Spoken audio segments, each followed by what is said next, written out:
I overheard my girlfriend telling her friends at a party, "He should feel lucky I haven't dumped him. He's the least attractive man I've ever been with. I've dated so much better." I smiled, grabbed my jacket, and walked away. 2 weeks later, she tried to come back and found out she'd been replaced. You know that feeling when you are standing in a quiet room and you can hear a high-pitched ringing that no one else seems to notice? That was my life for the past year.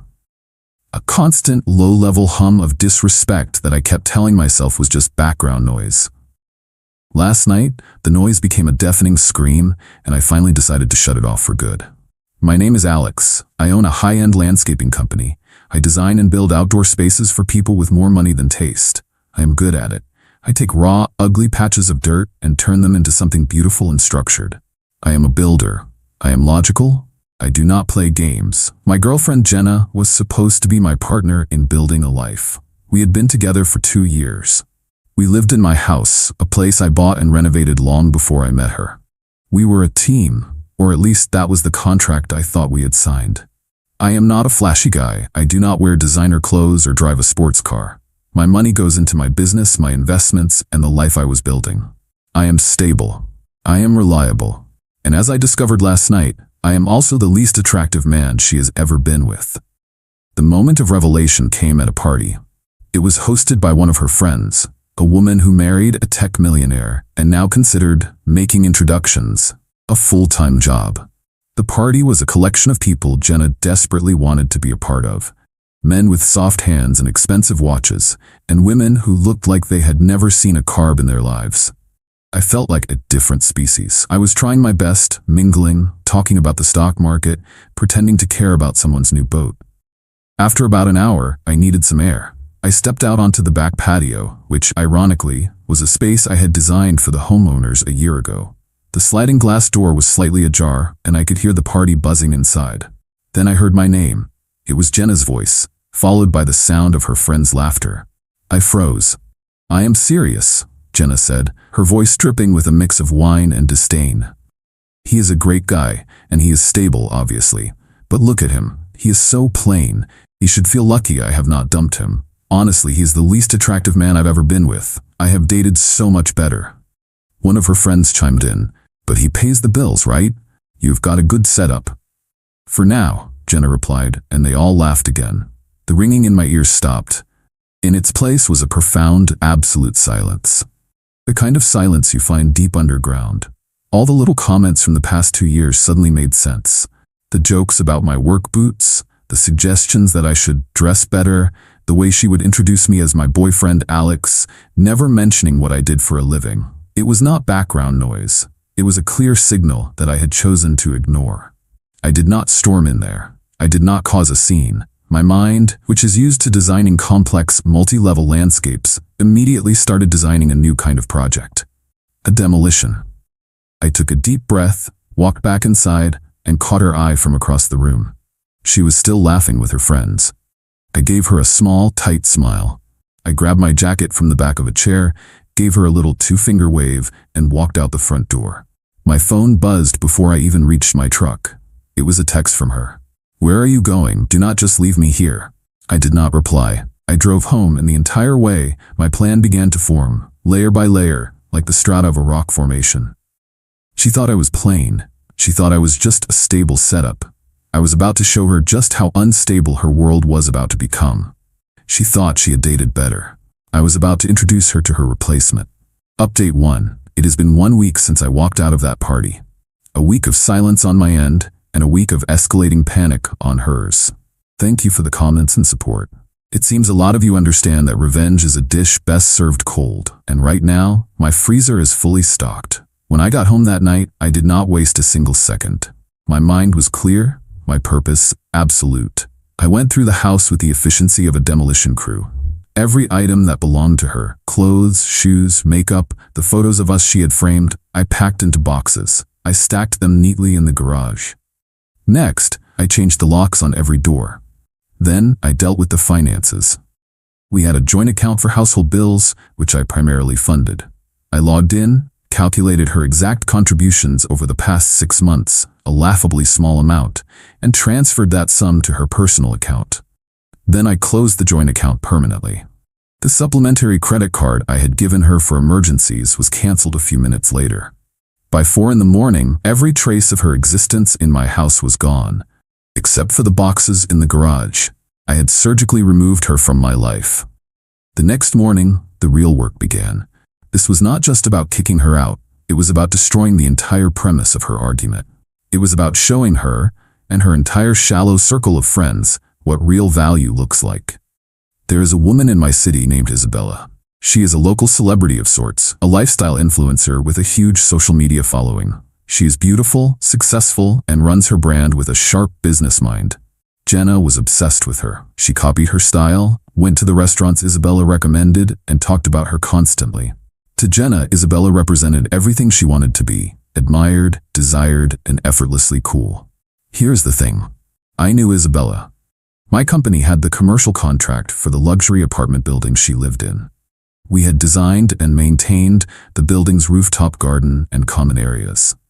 I had met with her personally a few times to discuss the project. We had a good professional relationship. She respected my work, and I respected her business sense. I called her that morning.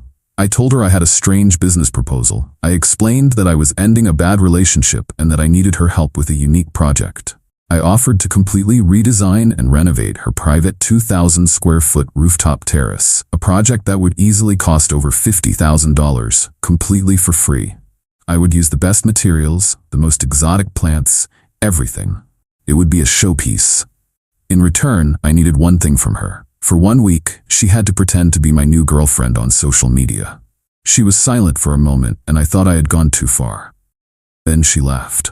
"Let me get this straight," she said. "You want to pay me in a $50,000 terrace to help you get revenge on your ex-girlfriend?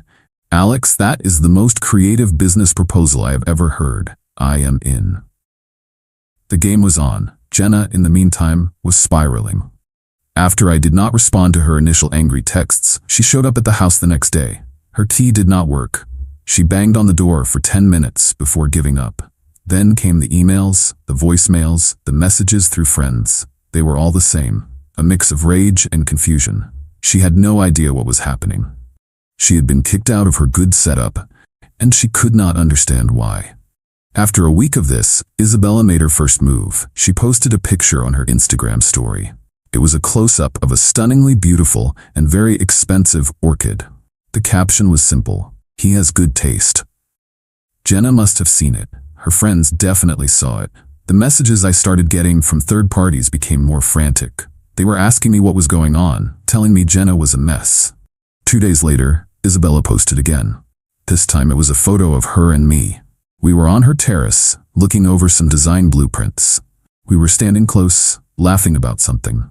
It was a perfectly staged shot. We looked like a happy, successful couple. The caption read, "Planning something beautiful with the master himself. So excited for this collaboration." The reaction was immediate. Isabella's followers loved it. They were all commenting on what a handsome couple we made. But the real explosion was happening in Jenna's world. I heard from a mutual acquaintance that Jenna had a complete meltdown. She could not understand how I, the plain, unattractive man she had been with, was suddenly with Isabella, the woman she idolized. Her entire worldview was short-circuiting. Her friends, the ones who had laughed at her cruel comments, were now bombarding her with questions. They were not supportive. They were jealous and confused. The man they had dismissed as a boring provider was now publicly linked with an A-list influencer. Jenna tried to fight back. She started telling people I had been cheating on her with Isabella for months. But the story did not stick. I had a reputation for being a loyal, straightforward guy, and Isabella was a beloved local figure. No one believed it. The final checkmate of this phase happened yesterday. Jenna, desperate and with nowhere else to go, had been staying on the couch of one of the friends who was at the party. That friend, seeing the social currency shifting, had apparently had enough of the drama. She kicked Jenna out. Jenna is now truly homeless. She has no money, no place to live, and her friends have abandoned her. She thought my stability was my weakness. She is about to learn that it is the source of my power. She thought I was the least attractive man she had ever been with. She is about to find out what it feels like to be the least desirable woman in the room. Update 2. It has been 2 weeks since I walked away from the party and my old life. The demolition phase is complete. Now, I am in the satisfying stage of watching the dust settle and seeing what remains in the wreckage. After Jenna was kicked out of her friend's place, she did the one thing she had left to do. She came to me. She must have waited in her car down the street because she showed up at my front door just as I was getting home from work. She had been crying. Her makeup was a mess. The confident, arrogant woman who had dismissed me at that party was gone. In her place was a desperate, broken person. It had no effect on me. I felt nothing but a cold sense of finality. "Alex, we need to talk," she said, her voice trembling. "There is nothing to talk about, Jenna," I replied, not moving from my doorway. "Please," she begged. "I made a mistake, a terrible mistake. I was just trying to sound cool in front of my friends. I did not mean it. I love you." "No, you did not," I said, my voice calm. "You did not make a mistake. You revealed the truth. You told them exactly how you feel. I am just grateful I finally heard it." She started to cry harder. "But what about us? What about everything we built?" "We did not build anything," I said. "I built a life, and you were living in it. There is a difference." That was when another car pulled into my driveway. It was Isabella. She was not part of the plan for this confrontation, but her timing was perfect. She got out of her car, looking like $1 million, and walked up to the porch. She smiled at me, then gave Jenna a brief, dismissive glance. "Alex, I was just looking over the final designs for the terrace," she said, holding up her tablet. "They are stunning. You are a genius." She then looked at Jenna, who was staring at her with a mixture of hatred and awe. "Oh, I am sorry," Isabella said, her voice dripping with fake politeness. "Are we interrupting something?" Jenna just stood there, speechless. The woman she idolized was standing on my porch, praising me, looking at her like she was something she had scraped off her shoe. "Jenna was just leaving," I said. I turned to Jenna. "Your things are in the garage. I suggest you call someone to help you get them. You are no longer welcome on this property." She looked from me to Isabella and back again. The last bit of fight went out of her. She just nodded, turned, and walked back to her car, a completely defeated woman. The consequences for her and her friends have been swift and brutal. The story of what happened, the real story, has spread like wildfire through their social circle. The fact that I overheard her, that I walked away without a word, and that I was now with Isabella has painted me as a decisive, powerful man, and has painted her as a fool. Her friends, the ones who laughed at her comments, have all distanced themselves from her. Their social standing is important to them, and being associated with Jenna has become toxic. They have all unfriended her on social media and have been telling everyone that they were shocked by her comments. They threw her under the bus to save themselves. Jenna is now living with her parents in a town 2 hours away. She has no job, no friends, and no prospects. The better men she had dated in the past are nowhere to be found. They were attracted to her confidence and her social status, both of which are now gone. The terrace project at Isabella's apartment is underway.